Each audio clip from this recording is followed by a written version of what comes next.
श्रीमद् भगवत गीता के 17वें अध्याय का महात्म्य। श्री महादेव जी कहते हैं, पार्वती, 16वें अध्याय का महात्म्य बतलाया गया। अब 17वें अध्याय की अनंत महिमा श्रवण करो। राजा खड्गवाहु के पुत्र का दुशासन नामक एक नौकर था। वह बड़ी खोटी बुद्धि का मनुष्य था। एक बार वह मांडलिक राजकुमारों के साथ बहुत धन की बाजी लगाकर हाथी पर चढ़ा और कुछ ही कदम आगे जाने पर लोगों के मना करने पर भी वह मूढ़ हाथी के प्रति जोर जोर से कठोर शब्द करने लगा। उसकी आवाज़ सुनकर हाथी क्रोध से अंधा हो गया और दुशासन पैर फिसल जाने के कारण पृथ्वी पर गिर पड़ा। दुशासन को गिरकर कुछ कुछ उच्छ्वास लेते देख काल के समान निरंकुश हाथी ने क्रोध में भरकर उसे ऊपर फेंक दिया। ऊपर से गिरते ही उसके प्राण निकल गए।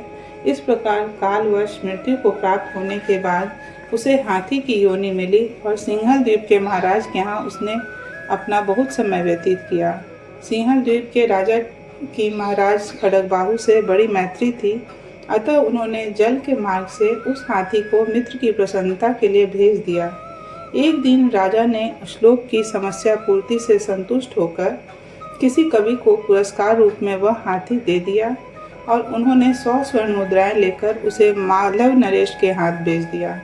कुछ काल व्यतीत होने पर वह हाथी यत्नपूर्वक पालित होने पर भी असाध्य ज्वर से ग्रस्त होकर मरणासन्न हो गया। हाथीवानों ने जब उसे ऐसी शोचनीय अवस्था में देखा तो राजा के पास जाकर हाथी के हित के लिए शीघ्र ही सारा हाल कर सुनाया।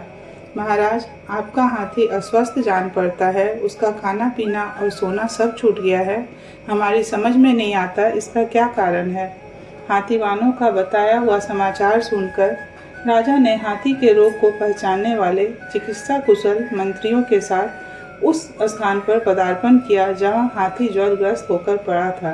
राजा को देखते ही उसने ज्वर जनित वेदना को भूलकर संसार को आश्चर्य में डालने वाली वाणी में कहा, संपूर्ण शास्त्रों के ज्ञाता, राजनीति के समुद्र, शत्रु समुदाय को परास्त करने वाले तथा भगवान विष्णु के चरणों में अनुराग रखने वाले महाराज, इन औषधों से क्या लेना है। वैद्यों से भी कुछ लाभ होने वाला नहीं है। दान और जप से भी क्या सिद्ध होगा। आप कृपा करके गीता के 17वें अध्याय का पाठ करने वाले किसी ब्राह्मण को बुलवाइए। हाथी के कथनानुसार राजा ने सब कुछ वैसा ही किया। तदंतर गीता पाठ करने वाले ब्राह्मण ने जब उत्तम जल को अभिमंत्रित करके उसके ऊपर डाला तब दुशासन गज योनि का परित्याग करके मुक्त हो गया। राजा ने दुशासन को दिव्य विमान पर आरूढ़ एवं इंद्र के समान तेजस्वी देखकर पूछा, तुम्हारी पूर्व जन्म में क्या जाति थी, क्या स्वरूप था, कैसे आचरण थे और किस कर्म से तुम यहाँ हाथी होकर आए थे। ये सारी बातें मुझे बताओ। राजा के इस प्रकार पूछने पर संकट से छूटे हुए दुशासन ने विमान पर बैठे बैठे ही स्थिरता के साथ अपना पूर्व जन्म का उपयुक्त समाचार यथावत का सुनाया। तत्पश्चात नरश्रेष्ठ मालव नरेश भी गीता के 17वें अध्याय का पाठ करने लगे। इससे थोड़े ही समय में उनकी मुक्ति हो गई।